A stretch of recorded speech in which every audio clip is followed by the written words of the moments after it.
கிறிஸ்துவில் அன்பானவர்களே, இயேசு கிறிஸ்துவின் விலையேற பெற்ற நாமத்தில் நான் உங்களை வாழ்த்துகிறேன். இன்றைய அனுதின உணவில் கர்த்தர் நமக்கு கொடுக்கிற வார்த்தை லூக்கா 1ஆம் அதிகாரம் 13வது வசனம். தூதன் அவனை நோக்கி, சகரியாவே, பயப்படாதே, உன் வேண்டுதல் கேட்கப்பட்டது. உன் மனைவியாகிய எலிசபெத்து உனக்கு ஒரு குமாரனை பெறுவாள். அவனுக்கு யோவான் என்று பெயரிடுவாய்.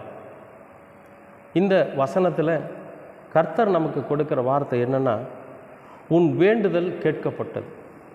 அன்பானவர்களே, ஒரு வேதனைக்கு மத்தியில் ஆண்டவரோட சமூகத்தை நோக்கி வேண்டுதல் பண்ணின சகரியா. இந்த சகரியா யாருன்னு பார்த்தீங்கன்னா, ஆசாரியத்துவத்தை செய்கிற ஒரு மனிதன். அவனோட மனைவி எலிசபெத் கொஞ்சம் வயது சென்றவர்களாக இருக்கிறாங்க. இவங்களுக்கு குழந்தை இல்லை. அப்போ குழந்தை இல்லாததுனால அங்கே இருக்கிறவங்க எல்லாருமே குழந்தை இல்லை, இவங்க சபிக்கப்பட்டவங்க. ஏன்னா உங்கள் சந்ததி பெருகும்னு சொல்லி பைபிளில் இருக்குது. ஒரு கணவன் மனைவி இருக்கிறாங்கன்னா அவங்களுக்கு ஒரு குழந்தை பிறக்கணும். அப்படி பிறக்கலைன்னா அந்த பெண்ணை பார்த்து மலடி அப்படி இப்படின்னு சொல்லி அசிங்கமாக பேசுவாங்க, அவமானப்படுத்துவாங்க. இப்படி ஒரு சூழ்நிலையில் மக்கள் அப்படி பேசினாலும் கடவுள் ரீதியாக என்ன சொல்லுவாங்கன்னா, இவன் சபிக்கப்பட்டவ, அதனால தான் கடவுள் இவருடைய கற்பத்தை அடைச்சி வச்சிருக்கிறாரு, இவங்க என்ன பாவம் பண்ணாங்கன்னு தெரியல, அப்படியெல்லாம் மக்கள் வாய்க்கு வந்தபடி பேசுவாங்க. அப்படி ஒரு ஏளன பேச்சுக்கும் அவமானத்திற்கு மத்தியில் தான் இந்த சகரியா ஆண்டவர் இடத்துல வேண்டுதல் பண்ணியிருக்கார். அப்போ தேவதூதன் ஆண்டவரோட சமூகத்திலேருந்து இறங்கி வந்து சகரியாவை பார்த்து சொல்கிறாரு, உன் வேண்டுதல் கேட்கப்பட்டது. அன்பானவர்களே, இன்றைக்கு நம்மை பார்த்து ஆண்டவர் சொல்லுகிற வார்த்தை, உன் வேண்டுதல் கேட்கப்பட்டது. எவ்வளோ பாடுகளுக்கு மத்தியிலும், வேதனைகளுக்கு மத்தியிலும், கஷ்டங்களுக்கு மத்தியில் அல்லது துக்கங்களுக்கு மத்தியில் நீங்கள் ஆண்டவரை நோக்கி ஒவ்வொரு நாளும் வேண்டுதல் நாம் பண்ணுறோம் இல்லையா? அப்படி நீங்கள் பண்ணியிருந்தீங்கன்னா உங்கள் வேண்டுதல் கேட்கப்பட்டது. நிச்சயமாகவே நம்முடைய வேண்டுதல்களுக்கு பலன் கிடைக்கும். ஏன்னா இந்த வேத வசனம் சொல்லுது, உங்களுடைய வேண்டுதல்கள் கேட்கப்பட்டது. அப்போ ஏன் நமக்கு ஒரு நல்ல நிலை அமையலை? ஏன் நம்முடைய வாழ்க்கை ஆசீர்வாதமாக இல்லை? ஏன் நாம் எப்போ பார்த்தாலும் ஒரே மாதிரி இருக்கிறோம்? நம்முடைய வாழ்க்கையில் ஒரு முன்னேற்றம் இல்லை அப்படின்னு நாம் யோசித்து பார்த்தா அதில் என்ன வேரூன்றி இருக்குதுன்னு கேட்டிங்கன்னா, நாம் ஆண்டவரோட சமூகத்தில் சரியானபடி நம்முடைய குறைகளை எல்லாம் சொல்லி, நம்முடைய தவறுகளை எல்லாம் சொல்லி, நம்முடைய பாவங்களையும் அக்கிரமங்களையும் மீறுதல்களையும் சொல்லி, இனி அதுபோல் செய்ய மாட்டேன்னு சொல்லி நம்ம வேண்டுதல் பண்ணுறதில்லை.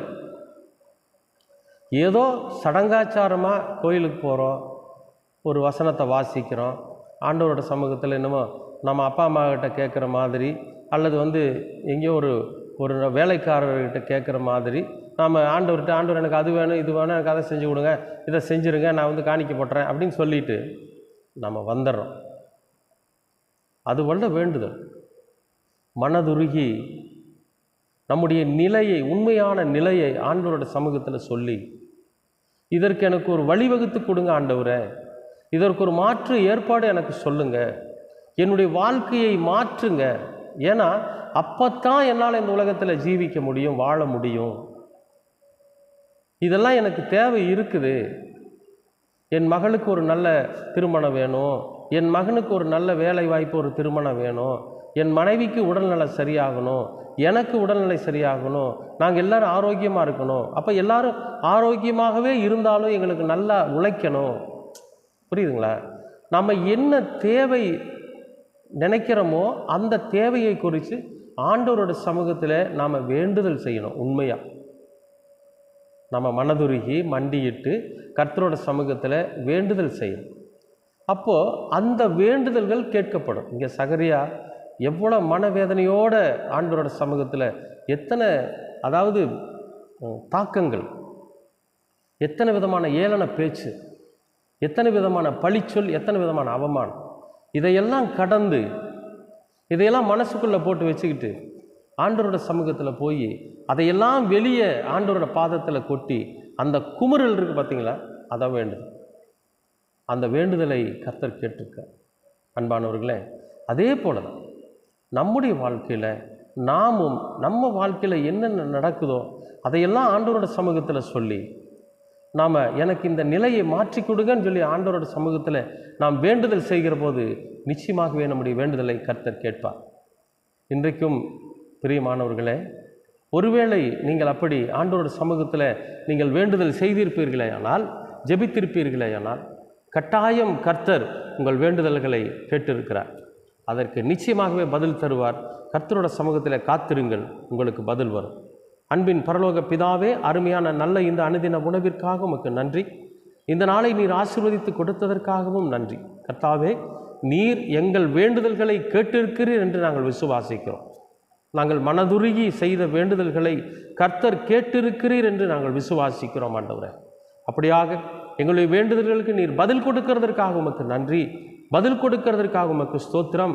பதில் கொடுக்கிறதற்காக உமக்கு கோடானு கோடி நன்றி. ஆண்டவரே, நீர் எங்கள் வேண்டுதல்களுக்கு நீர் பதில் தருவீர் என்று காத்திருக்கிறோம். தொடர்ந்து உமது கிருபையும் உம்முடைய அன்பும் எங்களை வழிநடத்தட்டும். இயேசு கிறிஸ்துவின் வழியாய் கேட்கிறோம் நல்ல பிதாவே.